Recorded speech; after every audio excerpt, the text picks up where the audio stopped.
Hello दोस्तों, कैसे हैं आप सब। आई होप सभी अच्छे होंगे, स्वस्थ होंगे। स्वागत है आपका आरआरबी अजमेर अपडेट पर। आज के वीडियो में मैं आपको बताने वाला हूं कि आरआरसी ग्रुप डी में जो 17 पोस्ट हैं, जैसे trackman, workshop and pointsman etcetera, in post के लिए कौन सा मेडिकल स्टैंडर्ड होना चाहिए, साथ ही आपको मेडिकल में कौन सा स्टैंडर्ड मिला है उसका भी आप पता लगा सकते हैं। ये सभी जानकारी आपको इस वीडियो में मिलने वाली है। वीडियो स्टार्ट होने से पहले आपसे छोटी सी रिक्वेस्ट है, अगर आपको वीडियो में दी गई जानकारी अच्छी लग रही है तो चैनल को ज़रूर सब्सक्राइब करें। साथ ही हमारा टेलीग्राम पर चैनल एंड डिस्कशन ग्रुप है, जिन्हें आप वीडियो के डिस्क्रिप्शन बॉक्स में दी गई लिंक से ज्वाइन कर सकते हैं।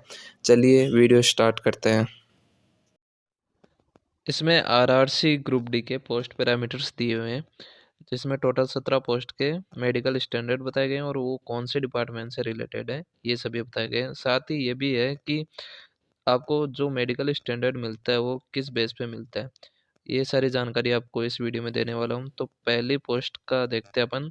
जैसे पहली पोस्ट बता रखी है असिस्टेंट वर्कशॉप की, जो मैकेनिकल डिपार्टमेंट में आती है और जिनका मेडिकल स्टैंडर्ड C1 होता है उनको ये पोस्ट मिलती है। अब C1 किन को मिलता है, इसमें बता रखा है BLV, इनकी फुल फॉर्म होती है। जैसे बी की फुल फॉर्म होती है ब्लाइंड वाला, LV यानी लो विजन, यानी अपन को लो विजन दिखाया था ना, अगर उसमें कोई दिक्कत हो तो उनको C1 मिलता है। ठीक है। और जिनको जो डीफ है यानी बहरे हैं उनके लिए ये पोस्ट होती है। और HS मतलब हार्ड ऑफ हियरिंग, यानी उन्हें कठिनाई से सुनाई देता है, उनके लिए पोस्ट होती है, उन्हें C1 मेडिकल स्टैंडर्ड मिलता है। ठीक है। और OL का मतलब होता है वन लेग, LC का मतलब होता है लेप्रोसी कर्ड, यानी जो कुष्ठ रोग से होते हैं। और DW का मतलब होता है ड्वार्फिज्म, यानी जिनकी हाइट कम रह गई, जिन्हें अपन बोना बोलते हैं, वो होते हैं। और AAV यानी एसिड अटैक वाले, और यानी जिनके मल्टीपल डिजीज डिसेबिलिटी हो, वो इन पोस्ट के लिए एलिजिबल है। ठीक है। अब सेकंड पोस्ट होती है असिस्टेंट ब्रिज की, जो इंजीनियरिंग डिपार्टमेंट में होती है, जिनका मेडिकल स्टैंडर्ड B1 होता है, वो इस पोस्ट के लिए एलिजिबल है। इसमें जो ब्लाइंड होते हैं, लोअर विजन वाले होते हैं, वो इस पोस्ट के लिए एलिजिबल नहीं होते, यानी जो डिसेबल है, डिसेबिलिटी है जिनको, वो इस पोस्ट के लिए एलिजिबल ही नहीं है। ठीक है। अब असिस्टेंट CNW जो मैकेनिकल डिपार्टमेंट में आता है, जिन्हें मेडिकल स्टैंडर्ड B1 मिलता है, उनमें जो ब्लाइंड वाले हैं उन्हें वो एलिजिबल नहीं होते। और जो डीफ है यानी बहरे हैं और हार्ड ऑफ हियरिंग है, वो एलिजिबल है। और साथ ही ये जो वन लेग वाले होते हैं ये सभी एलिजिबल है, और जिनको मल्टीपल डिसेबिलिटी होती है वो भी एलिजिबल है। ठीक है। अब फोर्थ पोस्ट होती है असिस्टेंट डिपोट, यानी स्टोर में काम होता है, जो स्टोर्स डिपार्टमेंट में आता है, जिनका मेडिकल स्टैंडर्ड C1 होता है। ठीक है। C1 वाले आपको पता ही है कि कौन कौन से होते हैं, जिन आपको ऊपर बता दिया गया है। बाकी पांचवी पोस्ट होती है असिस्टेंट लोकोसेड, यानी डीजल वाली, जो मैकेनिकल डिपार्टमेंट में आती है, तो जिनका मेडिकल स्टैंडर्ड B1 होता है उनको ये पोस्ट मिलती है। और जो छठी पोस्ट है असिस्टेंट लोकोसेड, जो इलेक्ट्रिकल डिपार्टमेंट में आती है, जिनको मेडिकल स्टैंडर्ड B1 मिलता है, वो सभी इसी के लिए इसके लिए एलिजिबल होते हैं। अब असिस्टेंट ऑपरेशंस, जो इलेक्ट्रिकल डिपार्टमेंट में आते हैं, वो इनके लिए एलिजिबल होते हैं। जैसे जिनका मेडिकल स्टैंडर्ड B2 होता है वो इनके लिए एलिजिबल होते हैं। आप ये देख सकते हो कि कौन कौन सी डिसेबिलिटी वाले एलिजिबल होते हैं।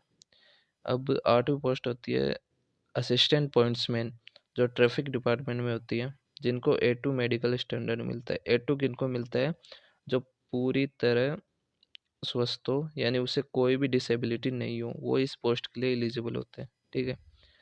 अधिकतर को A2 ही मिलता है, यानी अपना जब मेडिकल हुआ था, जिनको जल्दी छोड़ दिया था ना, तो आप ये मानो उनको A2 मेडिकल स्टैंडर्ड मिला है, और आप सभी इस पोस्ट के लिए एलिजिबल है। ठीक है। अब नवी पोस्ट है असिस्टेंट सिग्नल एंड टेलीकॉम, जिसे SNT बोलते हैं, SNT डिपार्टमेंट में आती है। B1 मेडिकल स्टैंडर्ड वाले इस पोस्ट के लिए एलिजिबल होते हैं। ठीक है।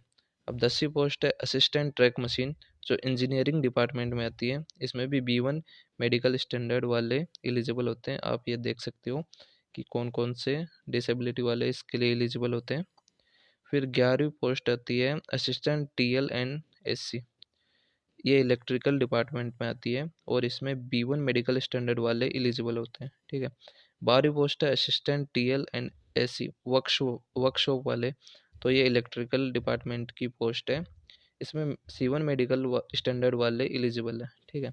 अब 13वीं पोस्ट है असिस्टेंट TRD, इलेक्ट्रिकल डिपार्टमेंट में आती है और इसके लिए B1 मेडिकल स्टैंडर्ड वाले एलिजिबल होते हैं, ठीक है। 14वीं पोस्ट है असिस्टेंट वर्क्स, जो इंजीनियरिंग डिपार्टमेंट में आती है, जिसके लिए B1 मेडिकल स्टैंडर्ड होना आवश्यक है, ठीक है।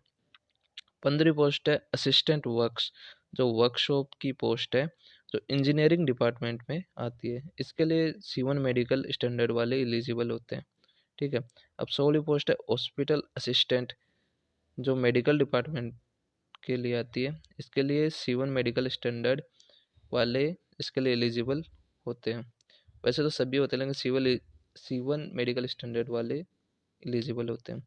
अब 17वां है ट्रैक मेंटेनर ग्रेड 4, जो इंजीनियरिंग डिपार्टमेंट में है, जिसकी सबसे ज़्यादा वैकेंसी है।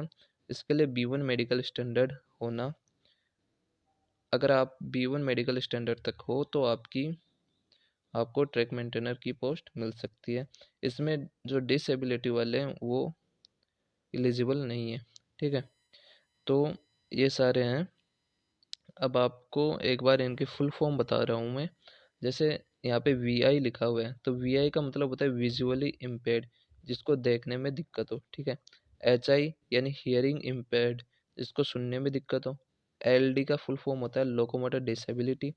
MD का फुल फॉर्म होता है जिसे मल्टीपल डिसेबिलिटी हो, यानी मल्टीपल डिसेबिलिटी है जिसे। B यानी होता है ब्लाइंड। LV का मतलब होता है लो विजन। D का होता है डीफ। डी का होता है डीफ यानी बहरा। HH का मतलब होता है हार्ड ऑफ हियरिंग, यानी जिसे कठिनाई से सुनाई देता है, ठीक है। OL का मतलब होता है वन लंग, जिसके एक टांग है, ठीक है। OA का मतलब होता है वन आर्म, जिससे एक हाथ है। LC का मतलब होता है लेप्रोसी कर्ड, यानी जो कुष्ठ रोग, जिसको कुष्ठ रोग हुआ हो कभी। DW का मतलब होता है ड्वार्फिज्म, यानी जिनकी हाइट कम रह गई है, यानी जिसने अपन बोने बोलते हैं, ठीक है, वो वाले हो गए। और AAV का होता है एसिड अटैक, जिसपे एसिड अटैक हुआ है, ठीक है। हाँ, एक खास जानकारी आपको देता हूँ। मान लो आपको A2 मेडिकल स्टैंडर्ड मिला है, तो आप जितने भी A2 या A2 से नीचे वाले जितनी भी पोस्ट है, उन सभी के लिए एलिजिबल है। जैसे आपको A2 मेडिकल स्टैंडर्ड है, तो आप सभी पोस्ट के लिए एलिजिबल है, ठीक है। क्योंकि जो ग्रुप डी में है, जो हाईएस्ट मेडिकल स्टैंडर्ड है वो A2 ही है, ठीक है। तो आप सभी पोस्ट के लिए एलिजिबल हो। बाकी आपकी पोस्ट प्रेफरेंस पे डिपेंड करता है कि आपको कौन सी पोस्ट मिलेगी। अब जो अपना नेक्स्ट बात है वो देखिए, A2 medical standard, A3, B1, B2, C1, C2, इनके लिए क्या एलिजिबिलिटी होनी चाहिए, क्या क्या इसमें बता रखी है। तो जैसे अब आपको सभी मेडिकल स्टैंडर्ड के बारे में बता रहा हूँ, जो नोटिस में लिखा हुआ है कि A2 किन को मिलता है, किन को नहीं मिलता है, ठीक है। तो पहला जो A2 मेडिकल स्टैंडर्ड होता है, वैसे ग्रुप डी में जो हाईएस्ट सबसे अच्छा जो मेडिकल स्टैंडर्ड होता है वो A2 ही बता रखा है। बाकी जैसे NTPC वगैरह हुआ, लोको पायलट वगैरह, उसमें A1 मेडिकल स्टैंडर्ड भी होता है। तो A2 के लिए क्या क्या है, तो जैसे A2 मेडिकल स्टैंडर्ड है, इसमें डिस्टेंस विजन 6/9 होना चाहिए विदाउट ग्लासेज। इसमें ग्लासेज वाले अलाउ नहीं है, ठीक है। अगर जिनको ग्लासेज है उनके लिए मेडिकल स्टैंडर्ड अलग होता है। नियर विजन दे रखा है 0.6, 0.6। और इनको कौन कौन से मेडिकल टेस्ट पास करने आवश्यक है, तो पहला टेस्ट है कलर विजन वाला, उनका कलर विजन सही होना चाहिए, इसमें कोई दिक्कत नहीं होनी चाहिए। बाइनोकुलर विजन भी सही होना चाहिए, और नाइट विजन और मेसोपिक विजन आदि ये पास होना ज़रूरी है, ठीक है। अब जो दूसरा मेडिकल स्टैंडर्ड है वो है A3। इसमें क्या होता है, जिसका डिस्टेंस विजन 6/9 होता है, और चाहे वो ग्लासेस लगाता हूँ, अगर उसका जो पावर ऑफ लेंसेज है वो दो डाय दो डायोप्टर तक है, तो वो A3 मेडिकल स्टैंडर्ड में होगा। उसको जो नियर विजन है वो 0.6 होना चाहिए विद और विदाउट ग्लासेज। और उनको ये जो टेस्ट बता रहे कि जरूर से पास किए हुए होने चाहिए, जैसे कलर विजन वाला हो सकता है, binocular vision, night vision, myopic vision etcetera, ठीक है। अब जो तीसरा मेडिकल स्टैंडर्ड है वो B1 है। इसमें क्या होता है, जैसे आपकी डिस्टेंस विजन 6/9 और 6/12 विद और विदाउट ग्लासेस, ठीक है, और जिसके पावर ऑफ लेंसेज 4 डायोप्टर तक है, 4 डायोप्टर या उससे कम है, वो इसमें एलिजिबल है, ठीक है। और नियर विजन वही 0.6 विद और विदाउट ग्लासेस व्हेन रीडिंग और close work is required and. और जो इसमें मस्ट पास टेस्ट है वो कलर विजन वाला है, बायनोकुलर विजन है, नाइट विजन है और मेसोपिक विजन एटसेट्रा, ठीक है। अब जो चौथा मेडिकल स्टैंडर्ड है वो है B2। इसमें क्या बता रखा है, डिस्टेंस विजन 6/9 6/12 विद और without glasses, power of lenses not to exist 4D, यानी 4 डायोप्टर से ज़्यादा उसके लेंस की क्षमता नहीं होनी चाहिए, ठीक है। नियर विजन वही 0.6, और इसमें आपको बायनोकुलर टेस्ट जरूर पास किया होना चाहिए।